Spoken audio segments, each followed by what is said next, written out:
வணங்கும் மல்லலே, அழியாத செல்வத்திற்கு வழிகாட்டும் ஆசானே, எங்களின் திறமையை கண்டுபிடிக்கும் விஞ்ஞானியே, எதிர்கால சந்ததியை செதுக்கும் சிற்பியே, ஏற்றத்துக்கு ஏணியாகி அகமகிழும் தாயுமானவரே, பெறாத பிள்ளைகள் அத்தனைக்கும் பெற்றோரானவரே, கண் போன்ற கல்வியை பாதுகாக்கும் காவலரே, உன்னால் முடியும் என்று தன்னம்பிக்கை தரும் தலைவரே, பள்ளி பருவ வாழ்க்கையில் பசுமை மாறா நினைவை தந்த கண்காளரே, மாதா பிதா குரு தெய்வம் என காவியத்தில் இடம்பெற்ற காவிய நாயகரே, உண்மை வார்த்த வயதில்லை, இக்கரம் கூப்பி வணங்குகிறோம். நன்றி.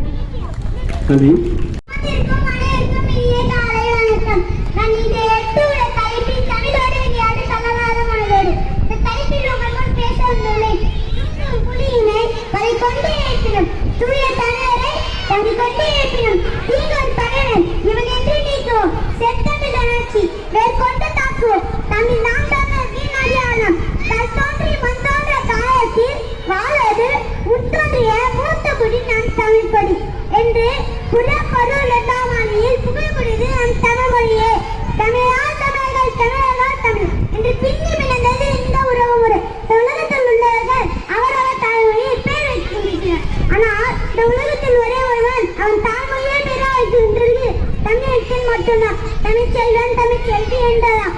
தமிழ் வெறும் மொழி அல்ல, அது எங்கள் உயிர். தாய்மை எனக்கு வாழ்வு வழங்க, துன்ப நீந்த தோழில் என்னை தூக்கி சுமந்த சின்ன நீந்த ஜீவன் தானே என் உயிர் தமிழ்.